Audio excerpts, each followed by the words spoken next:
여러분 혹시 72라는 숫자를 어딘가에서 들어본 적이 있습니까? 사건, 사고, 전쟁과 테러, 종교와 신화, 동서양의 사상 전통까지 마치 보이지 않는 누군가가 의도적으로 새겨 넣은 듯 72라는 숫자는 기묘하게 반복되어 우리 앞에 나타납니다. 이 숫자의 의미를 극소수의 사람들은 눈치챈겠지만 대다수의 사람들은 전혀 모른 채 살아가고 있을 것입니다. 오늘 우리는 이 72라는 숫자의 숨겨진 비밀에 대해 파헤치려 합니다. 그리고 그 배후에 도살인 인간의 목숨을 벌레처럼 취급하는 자들의 정체에 다가가려 합니다. 1995년 카메룬의 여객기 추락사고로 인해 72명의 승객이 목숨을 잃었습니다. 1998년 방글라데시에서 홍수로 인해 72명이 사망했습니다. 2009년 이라크에서 자살폭탄 테러로 72명이 사망했습니다. 2010년 멕시코 산페르난도시에서 무장 카르텔 로스 세타스에 의해 붙잡힌 이민자들이 무참히 학살당했습니다. 그 숫자는 72명. 그들은 단지 미국으로 가고 싶었을 뿐이었습니다.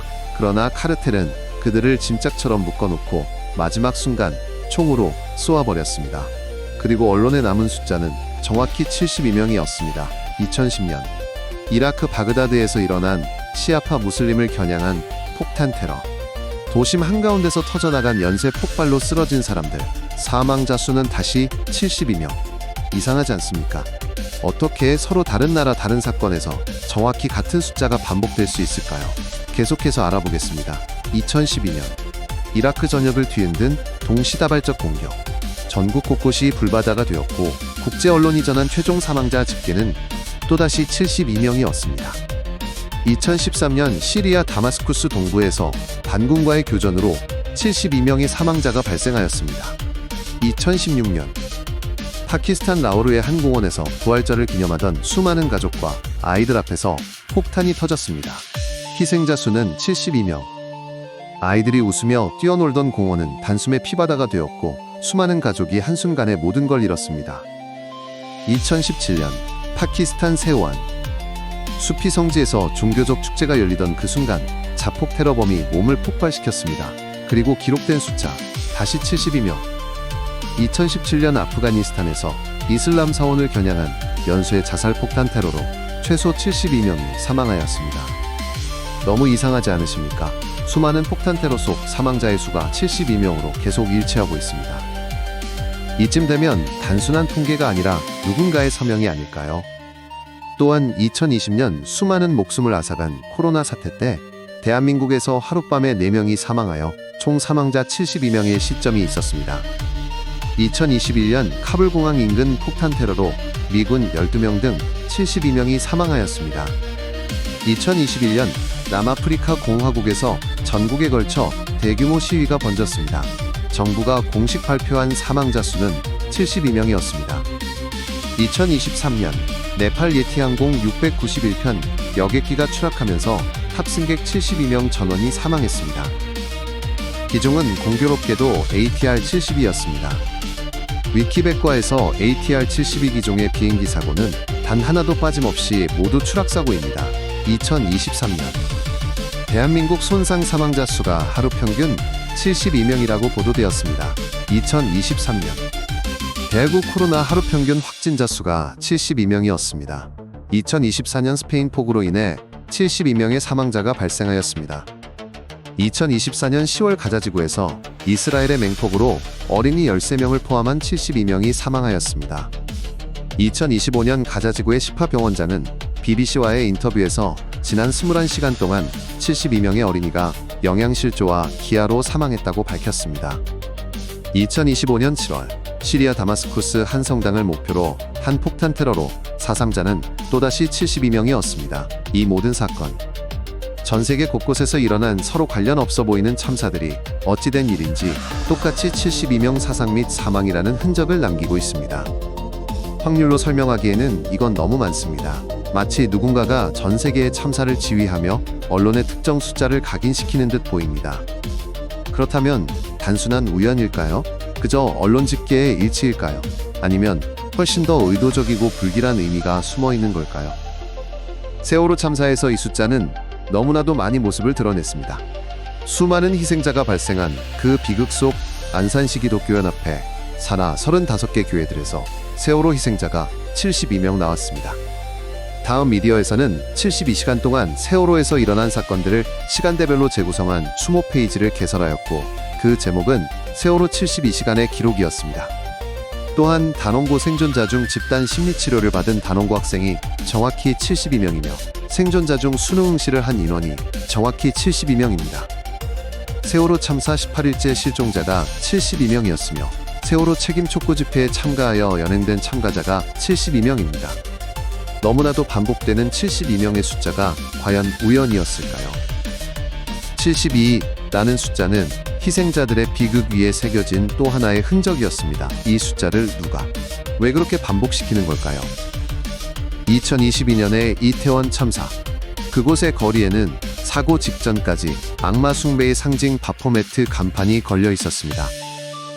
그리고 사고가 나기 전 바포메트 간판은 그림 리퍼, 죽음의 수학자의 간판으로 교체되었습니다.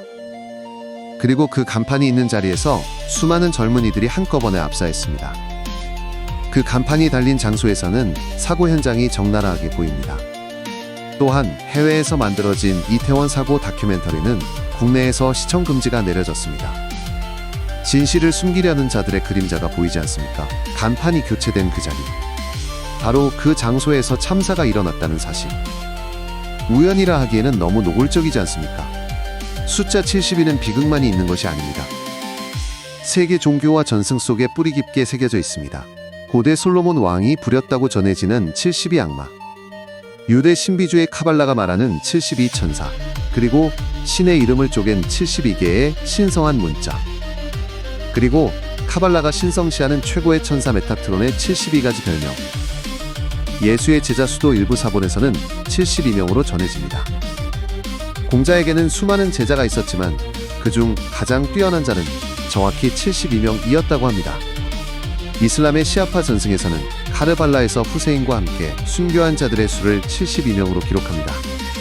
그리고 하디스에는 천국의 보상으로 72명의 처녀가 주어진다는 전승이 남아있습니다. 숫자 72는 세계 종교와 철학 속에 반복적으로 새겨져 있습니다. 서로 다른 지역, 다른 문화, 다른 시대임에도 불구하고 마치 어떤 보이지 않는 손이 의도적으로 각인시킨 것처럼 말입니다. 동양 역시 예외는 아닙니다.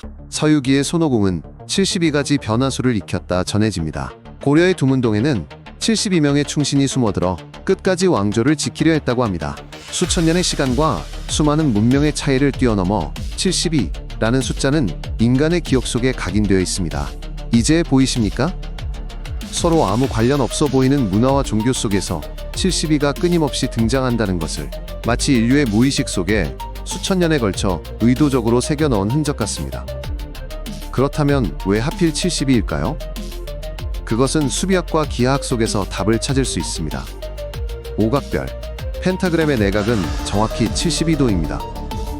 펜타그램은 고대부터 악마 숭배와 소환의식의 상징으로 사용되어 왔습니다. 그리고 6 곱하기 12는 72입니다. 6은 짐승, 악마의 수, 12는 질서와 권위를 뜻합니다. 따라서 72는 악마적 질서를 의미합니다. 이것은 단순한 계산이 아닙니다. 72는 악마 숭배자들이 자기들의 세계관과 권세를 유지하기 위한 서명과도 같습니다.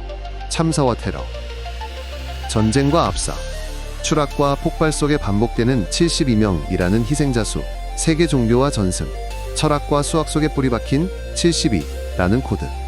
이것은 우연이 아니라 악마적 질서를 상징하는 코드이자 그들만의 언어입니다. 그들은 언론을 통해 72라는 숫자를 세상에 흘려보냅니다.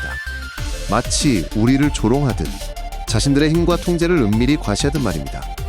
숫자 72는 그들의 자만이자 서명입니다. 그리고 그들의 최종 목적은 명확합니다. 인구를 줄이고 인류를 통제하는 것, 사람들의 자유와 생명을 빼앗고 어둠의 질서를 이 세상에 강제하는 것입니다. 그 과정에서 인간의 목숨은 그저 재물일 뿐입니다. 우리는 이제 더 이상 우연을 말할 수 없습니다. 72라는 숫자는 반복된 참사 속에 각인되었고 고대 전승과 상징 속에 남겨졌습니다. 악마 숭배자들은 여전히 어둠 뒤에서 거짓과 조작을 일삼습니다. 그리고 인간의 목숨을 벌레처럼 여깁니다. 그러나 진실은 감출 수 없습니다. 숫자 72는 그들의 존재를 드러내는 동시에 우리를 조롱하고 있습니다. 숫자 72는 단순한 통계가 아닙니다. 그것은 어둠의 세력이 남긴 흔적이며 우리를 향한 무시이자 기만입니다. 그리고 그 숫자가 반복될 때마다 무고한 생명이 산채로 제물로 바쳐지고 있습니다. 우리는 그들의 악마적 질서와 악마적 인신공양 제사를 거부해야 합니다. 그렇다면 우리는 어떻게 이 악마적 질서에 맞서야 할까요? 그 방법은 결코 거창하지 않습니다. 진실을 외면하지 않는 것, 거짓을 그대로 받아들이지 않는 것, 그리고 그들의 위협과 공포 앞에서 두려움에 굴하지 않는 것입니다. 악마 숭배자들이 가장 두려워하는 것은 그들의 은밀한 표식과 속임수가 세상에 드러나는 것이 아닙니다. 그들이 가장 두려워하는 것은 그 권력과 통제 앞에서도 굴하지 않는 용기와 진실 앞에 두려움을 극복한 강력한 의지입니다. 우리가 눈을 뜨고 진실을 바라보며 그들의 기만을 거부할 때 그들의 힘은 무너지기 시작합니다.